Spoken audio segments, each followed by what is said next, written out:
Can. Oh yeah, who do you think is the win between Kang and Thonas? I want to know. Tell me. I want to hear your thoughts about that. I don't know how to do the comparison. I think Kang is more cunning. Yeah, in terms of brains, Kang will take it. Yeah. That dude is a genius. But I don't know if it's kind of like hand-to-hand combat. I've never seen him in hand-to-hand combat. I'm going to have to go back and read some material. Yeah. But hand-to-hand combat, I think he will get bodied. Yeah. He's still a normal human being. Yeah. He just has tech and a brain. And the suit allows him to summon any weapon in time. In terms of that, he could have an advantage. Yeah, but that nigga's super strong. He could have an advantage. So that's a hard one because I think, let me just see. Thanos without the Infinity Gauntlet would lose. Oh, okay. Yeah. Because yeah, that guy has the tech. With the Infinity Gauntlet, he could have an advantage because he's gonna have the Soul Stone and the Reality Stone and the time and the power and all those things, and he can play around. Yeah, because that's what he does in the.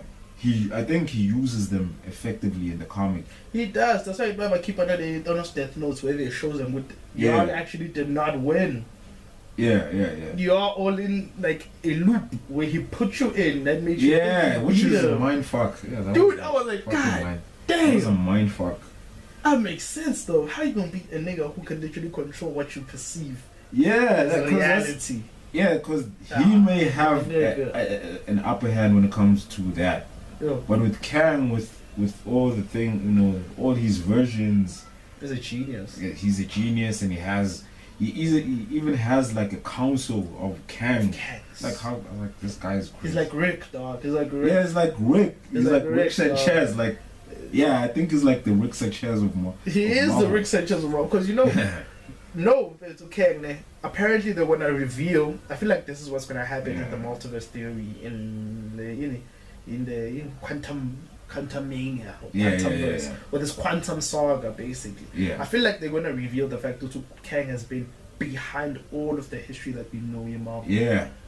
That's how possible. Do you fight a nigga if you know you win? You might undo your existence, bro. It's the same. You remind me of that Loki series. I think that's what happened. Yes, dude, that's what happened because the Loki series, dog, he already knew these niggas were coming to kill him. Yeah. He planned each and every step that they were going to take to get to him.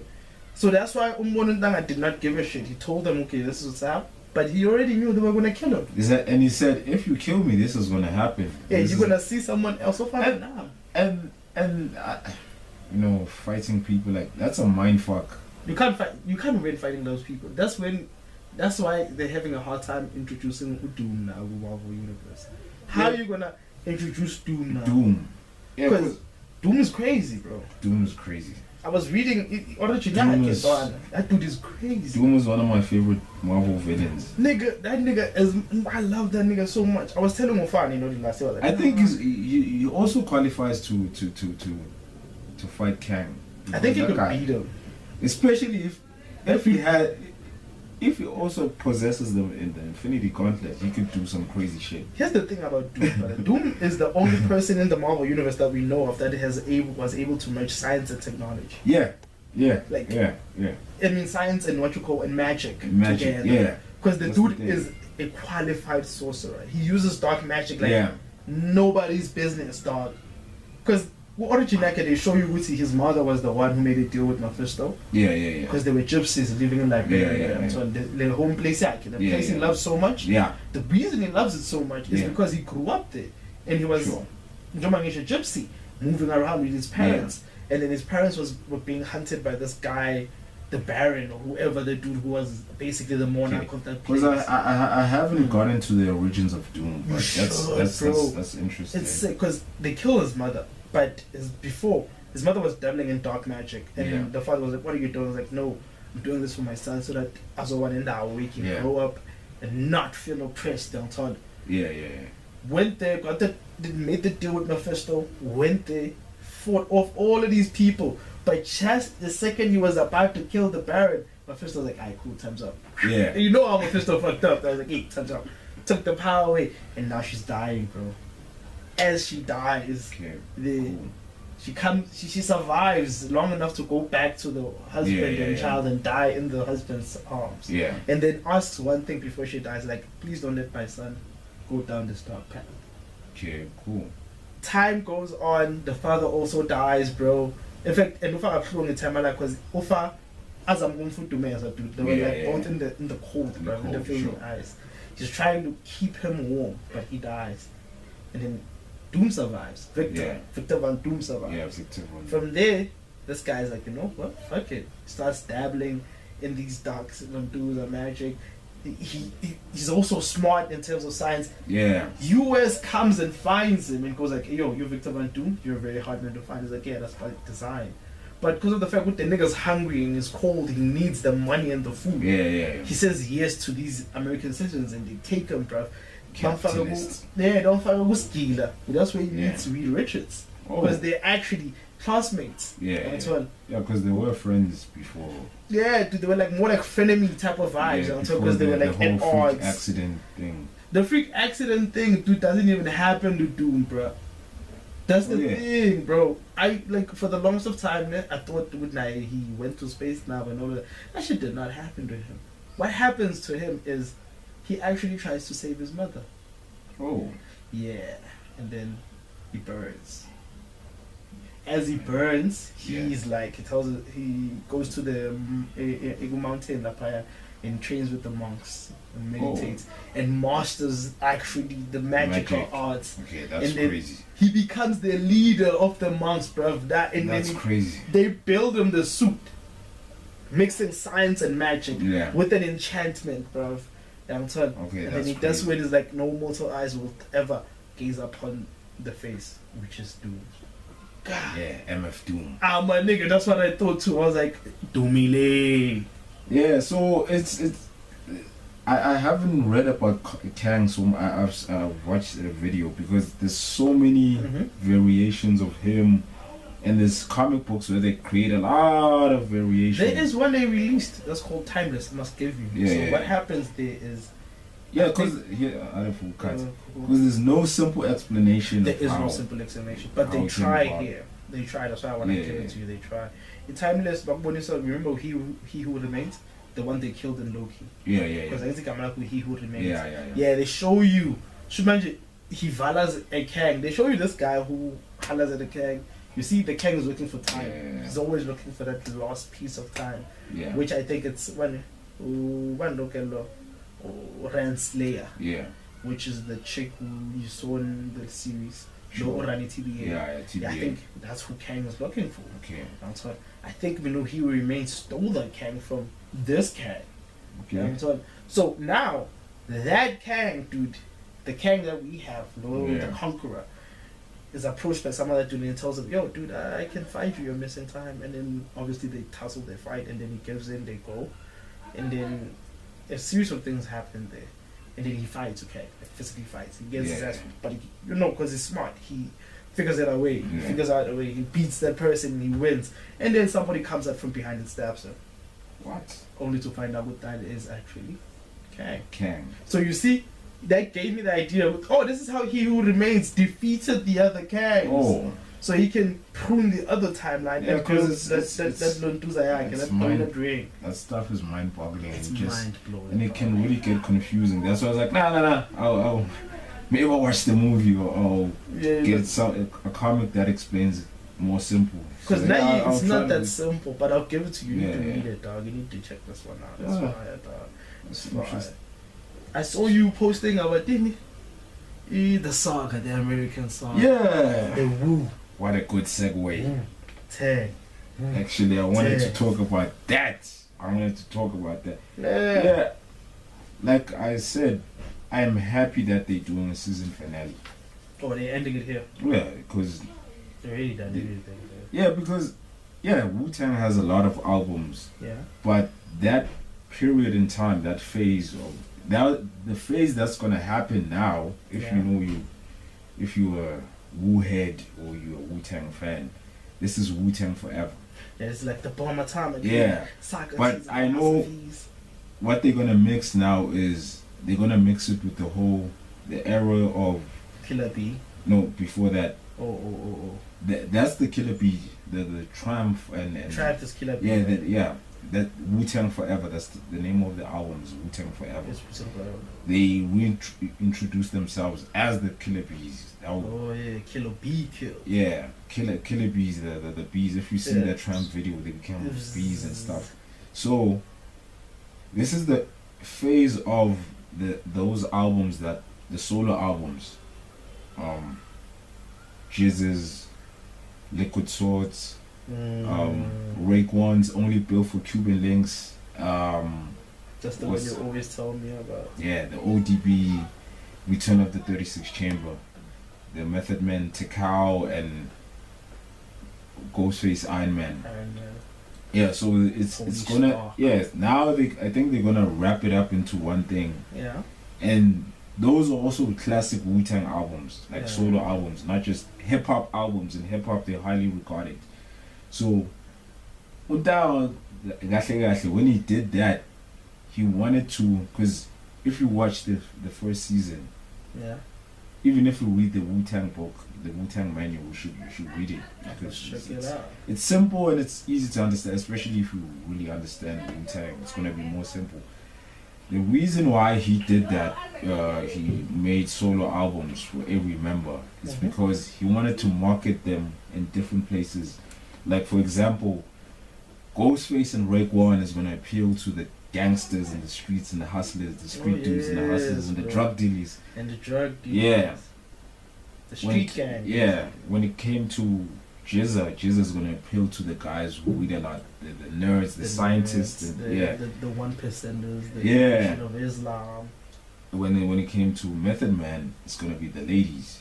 Even though Method Man, because he was kind of like a pretty boy, even though Method Man is like hardcore and rugged, rough and rugged, like the whole Wu-Tang is, but he also raps about, he's one of the first dudes who introduced the whole thing of rapping about weed and getting high, including him and Cypress Hill and Snoop. They're one of the first dudes before all these Wiz Khalifa and all these guys.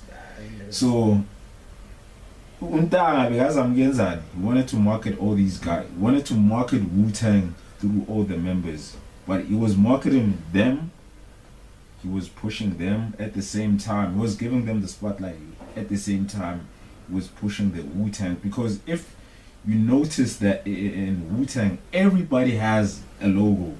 Yeah, everybody's got their own thing. Yeah, but it's still that Wu-Tang logo. It is that Wu-Tang logo, but everybody's got their own. Yeah, they have a logo, and we wanted to push that at the same time, wanted to market Wu-Tang Clan. That's why they became big.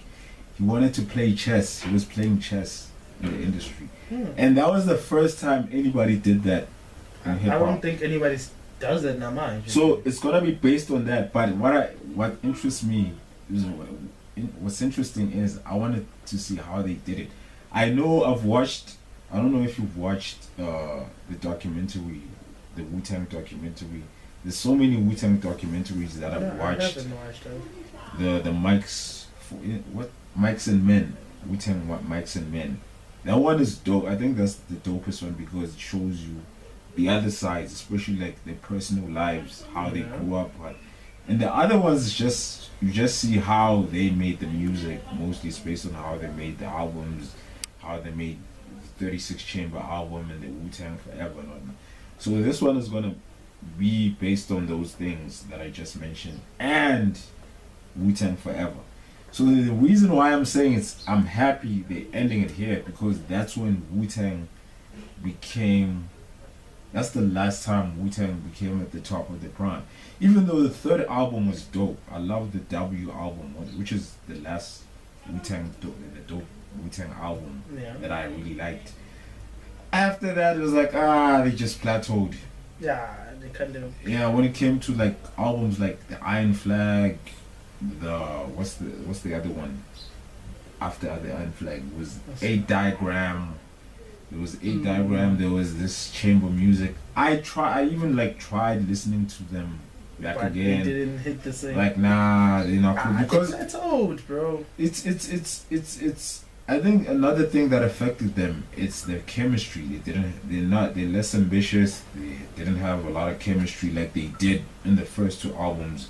Yeah. And the death of ODB plus what happened, the conflict that happened. What happened? What would I even ODB? If you don't mind me asking. Oh yeah, in terms of like when I watched that documentary, the Mikes and Men documentary, what happened was ODB was jail. He went into jail. He got arrested. I don't remember what he got arrested for because I think he got arrested and he came back from jail. And I don't know what happened when it came to his contract with the Wu-Tang. I think he lost a lot of money or something. And now Damon Dash was still part of the Rockefeller crew. Yeah, Dame Dash. Yeah, Dame Dash. That dude. He came and he signed the ODB just after he came back from jail. Wow. He just signed him, and he was with his family, and they were celebrating and whatnot. But the guys were not happy, which makes sense. Like I know we signed him to like give him a chance for him to breathe, give him a chance to relax. But you know, some guys are just it's all about business. Yeah, you know, I love Dame Dash, but I was like, nah, that wasn't cool. That wasn't cool. That was a Suge Knight move, actually. Yeah, that was a Suge Knight move. And he signed him to Rockefeller, and what happened was, okay, they made peace with that. You know, because there's nothing you can do at the end of the day, but yeah, he has to make his own decisions.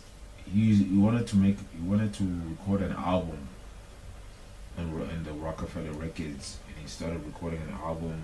And if you watch certain movies that he did, these low budget Rockefeller movies that they did, he was on one of them. He didn't look good before he died. He looked some other way. You know, I don't know, he was sick or something, but he was not good. He wasn't sick, but he didn't, physically he didn't look good. He didn't look fine. And when he recorded the album, when it was in studio with RZA, I think it was like 2 days after he came from prison, he just collapsed in the studio and he died. That's how he died. He just collapsed. You know, when I watched the documentary of the Mikes and Men, Wu-Tang Mikes and Men documentary, he just died and he collapsed, and that's how he died. So there was a lot of things, and they had some conflicts between each other before ODB died, and that kind of brought them back to make albums and stuff. Yeah, so it was the reason why they had conflicts was, when you're in a group, hey bro, conflicting thoughts, egos and whatnot, the fame and the money and the contracts and paying me enough. So we're gonna see that. I want to see this. Those are the things I want to see. Because I'm seeing it really. I saw the trailer they were posted. Yeah. Because it's going there. I need to. If you saw that the Wu-Tang Forever album, which the difference between the first album and the second album, the first one was just like samples. The second one, I don't know I think he did include samples. The second album is when he started making beats with orchestras and violins and whatnot. Oh. Yeah. That's why yeah, it's like, why are you trying to change our style? Like, no, I'm not trying to change your style. Actually, he wasn't trying to. It's still Wu-Tang, even if you listen to Wu-Tang Forever. He was trying to make shit easier in terms of. Yeah, he was just being. He was trying to make it musical, because if you watch, there's an interview where he spoke about that. He said, the reason why he started started studying classical music and other genres is because he went to this record shop and this guy approached him and said, "You the guy who ended our careers.